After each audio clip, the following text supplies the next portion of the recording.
বাগরুম্বা।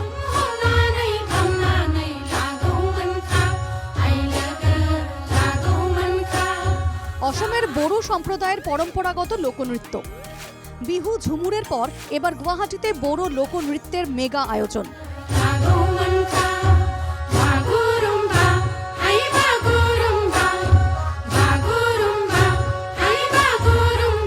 শনিবার সরুসজাই স্টেডিয়ামে বাগরুম্বা নৃত্য পরিবেশন করবেন 10,000-এরও বেশি শিল্পী।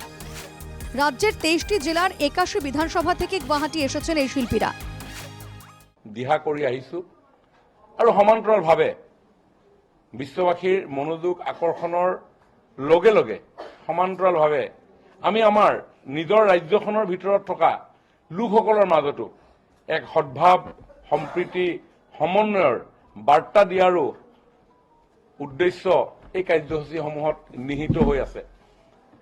আজি বাগৰুম্বা দহৌ এই কাৰ্যসূচীত আমাৰ সমগ্ৰ ৰাজ্যখনৰ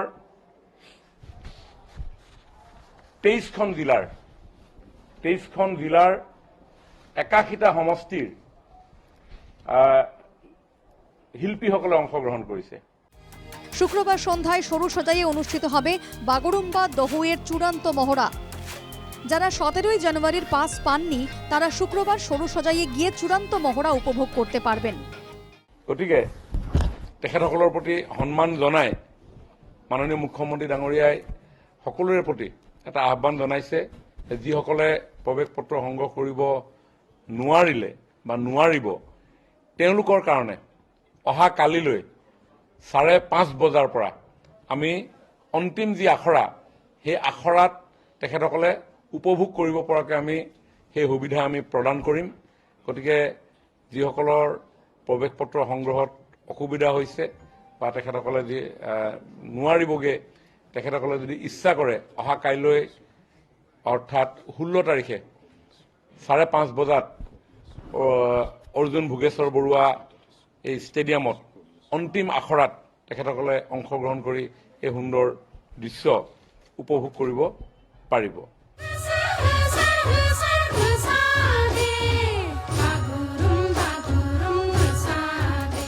বিহু ঝুমুরের পর বাগরুম্বা কেন?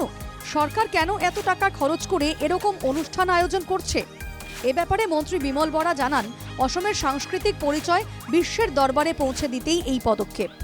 মই ভাবো যে বিহু বিনন্দিয়াৰ এটা ইম্পেক্ট ঠিক তেনেধৰণে লাহে লাহে চাহ শিল্পৰ ক্ষেত্ৰতো ঝুমুৰ বিনন্দিনীৰ পিছত বিভিন্ন ইণ্টাৰনেশ্যনেল যিবিলাক বায়াৰ্ছ আছে সেই বায়াৰ্ছেও আসাম টিৰ ওপৰত অলপ বেলেগ ধৰণৰ দৃষ্টিভংগী দিয়াৰ ইতিমধ্যে আৰম্ভ কৰিছে। আৰু মই ভাবো যে বাগৰুম্বা দহৌৰ জৰিয়তেও আমি আমাৰ অসমখনৰ পৰিচয়টো সাংস্কৃতিকভাৱে বিশ্বৰ বিভিন্ন স্থানলৈ আমি লৈ যাব পাৰিম। গতিকে এইটো যদিও আমি ৰেকৰ্ড নহয়, ৰেকৰ্ড বুলি আমি কেতিয়াও কোৱা নাই, কিন্তু পৃথিৱীৰ বিভিন্ন কোণলৈ আমাৰ সাংস্কৃতিক এই সমলসমূহ লৈ যোৱাৰ পৰিপ্ৰেক্ষিতত নিশ্চিতভাৱে আমাৰ এই সমলসমূহৰো যথেষ্ট গুৰুত্বতা বৃদ্ধি পাব।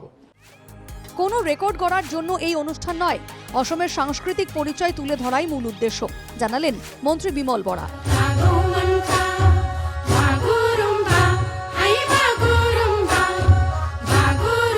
Bureau report, NKTV Bangla.